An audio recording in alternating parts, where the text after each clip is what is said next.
नमस्कार दोस्तों। अमेरिका लगातार ईरान को धमकी दे रहा है। मिडिल ईस्ट पर जंग का खतरा मंडरा रहा है। इन सब के बीच, धमकियों के बीच, ईरान ने उठाया है बड़ा कदम। ईरान ने तान दी है मिसाइलें। ईरान की खतरनाक मिसाइलों ने अमेरिका की तरफ कर लिया है रुख। अब अमेरिका और इजराइल में मच गई है रार। जी हां, दरअसल न्यूक्लियर डील पर लगातार ट्रंप ईरान को धमकी दे रहे हैं। उनका कहना है कि समझौता करो वरना बमबारी करेंगे। लेकिन जवाब में अब ईरान ने खतरनाक मिसाइलों को तैनात कर दिया है। तैनात के साथ साथ उन्हें पूरी तरीके से पेलोड पर लोड कर दिया गया है। और यानी एक ऑर्डर, एक आदेश की केवल एक आदेश होना है और उसके बाद वो अपनी अपनी जगहों पर टारगेट करके गिरेंगे। तो आखिर उनका टारगेट क्या है, कितनी खूंखार मिसाइलों को पूरी तरीके से तान दी गई है, वो हम इस वीडियो में जानने वाले हैं। लेकिन उससे पहले जरा पटकथा समझ लीजिए। दरअसल अमेरिकी राष्ट्रपति डोनाल्ड ट्रंप ने ईरान को धमकी दी, कहा कि अगर वो अपने न्यूक्लियर प्रोग्राम पर किसी समझौते पर नहीं पहुंचता है तो वो अमेरिका उस पर बमबारी करेगा और जल्द ही बमबारी ईरानी शहरों पर शुरू होगी। ट्रंप ने ईरान पर खास करके सेकेंडरी टैरिफ लगाने का भी धमकी दे दिया है। अब ट्रंप रविवार को दरअसल एक इंटरव्यू दे रहे थे एनबीसी पर। एनबीसी के दिए इंटरव्यू में उन्होंने कहा कि अगर वो कोई डील नहीं करते हैं तो बमबारी होगी, और यह एक ऐसी बमबारी होगी जैसे उन्होंने पहले कभी नहीं देखी होगी। इसके साथ ही ट्रंप ने आगे कहा है कि उनके यानी ईरान के पास एक मौका है, अगर वे ऐसा नहीं करते तो मैं उन पर 4 साल पहले की तरह सेकेंडरी टैरिफ लगाऊंगा। न्यूक्लियर प्रोग्राम पर अमेरिका और ईरानी अधिकारी की बातचीत कर रहे हैं। हालांकि उन्होंने इस बारे में विस्तार से नहीं बताया है कि कितना टैरिफ, क्या कुछ, कैसे जो है वो किन न्यूक्लियर हथियारों पर रोक लगा रही है। लेकिन इन सब के बीच ईरान का बयान आया है और ईरान ने जो खास करके खूंखार मिसाइलों को तैनात किया है उस पर भी बड़ा बयान दिया है। इस बीच ईरान की सेना ने किसी भी अमेरिकी हमले का करारा जवाब देने के लिए अपनी मिसाइलों को पूरी तरीके से तैनात कर दिया है। इसकी खबर कैसे हुई? इसकी खबर तेहरान टाइम्स ने दी है। दरअसल तेहरान टाइम्स की रिपोर्ट के अनुसार ईरान की मिसाइलें, सभी अंडरग्राउंड मिसाइलें सिटू में लॉन्चरों पर लोड कर दी गई हैं और लॉन्च के लिए तैयार है। इन मिसाइलों में 900 मील रेंज वाली मिसाइलें खास करके खैबर सेका है, 850 मिली रेंज वाली हज कासिम है, 1240 मिली रेंज वाली गुर्द एच है, 50 मील वाली रेंज सब्बाल है और 1050 मील वाली रेंज इमाद मिसाइल है। ये सारी की सारी मिसाइलें लोड हैं। तेहरान टाइम्स ने एक्स पर पोस्ट में लिखा कि पेंडोरा बॉक्स खोलने से अमेरिकी सरकार और उनके सहयोगियों को भारी कीमत चुकानी पड़ेगी। अब अगर आसान भाषा में कहें तो पेंडोरा बॉक्स खोलने का मतलब एक ऐसी चीज़ होती है जो कि शुरू किया जाए और जिसके बाद बहुत सारी परेशानियां पैदा हो जाती हैं और उन्हें रोकना फिर मुश्किल हो जाता है। तो ईरान ने अमेरिका के साथ सीधा समझौता करने से भी इनकार कर दिया है। इससे पहले ट्रंप ने न्यूक्लियर प्रोग्राम को ईरान को सीधी बातचीत करने के लिए एक चिट्ठी भी लिखी थी, लेकिन ईरानी राष्ट्रपति ने इस प्रस्ताव को ठुकरा दिया था। ईरानी राष्ट्रपति मसूद पेज़ेश्कियान ने रविवार को कहा है कि अमेरिका के साथ सीधे तौर पर कोई समझौता नहीं किया जाएगा। सीधे तौर पर डायरेक्टली कोई बातचीत न समझौता होगा, इनडायरेक्टली भले ही कुछ हो। दोनों देशों के बीच सीधी बातचीत की संभावना को हमने खारिज कर दिया, उन्होंने कहा। लेकिन साफ नहीं है कि ट्रंप अप्रत्यक्ष बातचीत करने के लिए राजी होंगे या फिर नहीं।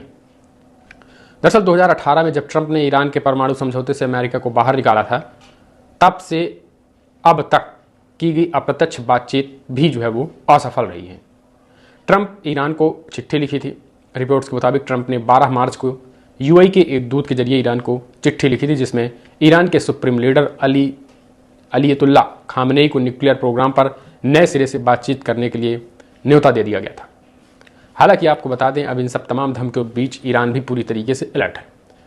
अभी कुछ दिन पहले आपने देखा था कि ईरान ने 85 सेकेंड का वीडियो जारी किया था और उसके बाद 3000 करीब जंगी जहाज़ों को समुद्र में तैनात कर दिया था। युद्धाभ्यास चल रहा है और खूंखार मिसाइलें जो कि इजराइल पर इससे पहले अटैक कर चुकी हैं, उन मिसाइलों का भी प्रदर्शन किया गया। इसे एक तरीके से शक्ति प्रदर्शन के रूप में देखा जा रहा है। आपको बता दें, लगातार अमेरिका की धमकी से ईरान बेखौफ है और तमाम धमकियों को ईरान वार्ता में जो है वो किसी भी तरीके से अमेरिका के दबाव में आने वाला ईरान नहीं है। अमेरिकी तेहरान को परमाणु हथियार बनाने से रोकने के लिए अब अमेरिका कुछ भी कर सकता है। यही कारण है कि इस पूरे मामले में पहले ईरान ने अपनी ताकत दिखाई और अंडरग्राउंड मिसाइल सिटी का एक वीडियो जारी किया, जिससे पहले ईरान ने 26 मार्च को अपनी तीसरी अंडरग्राउंड मिसाइल सिटी का वीडियो जारी किया था।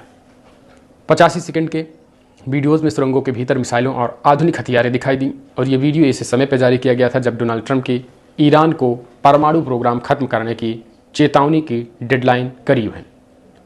दरअसल ट्रंप ने जो धमकी दी थी उसकी डेडलाइन करीब है। कहा जा रहा है कि 15 से 20 दिन है और उसके बाद अमेरिका जो है वो ईरान पर हमले करेगा, जिसके जवाब में अब ईरान पूरी तरीके से अपनी मिसाइलों को तान दिया है और उनका कहना है कि मिसाइलें पेलोड पर हैं, यानी एक्शन मोड पे हैं।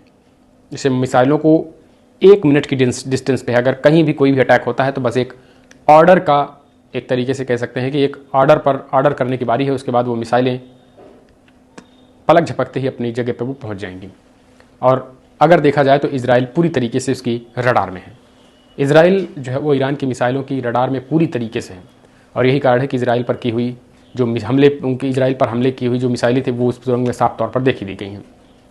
वीडियो में दोनों अफसर सेना के वाहन पर सुरंग के भीतर सफ़र कर रहे हैं।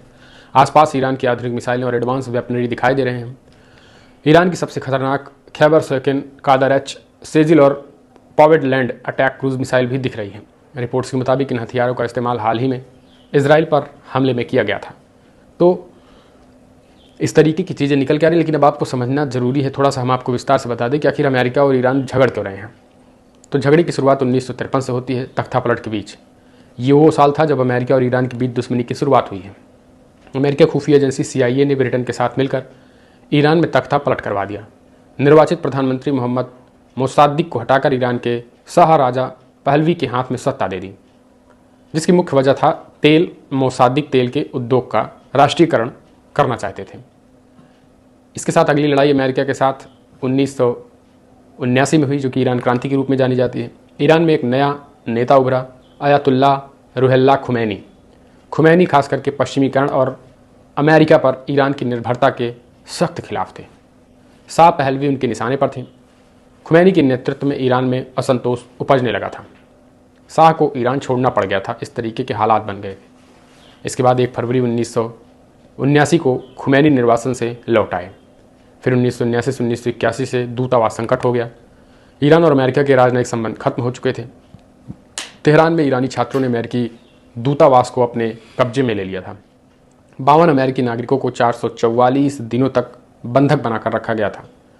इसके बाद 2012 में इस विषय पर हॉलीवुड फिल्म आर्गो भी आई थी। इसी बीच इराक ने अमेरिका की मदद से ईरान पर हमला कर दिया था और युद्ध जो है वो 8 साल तक चला था।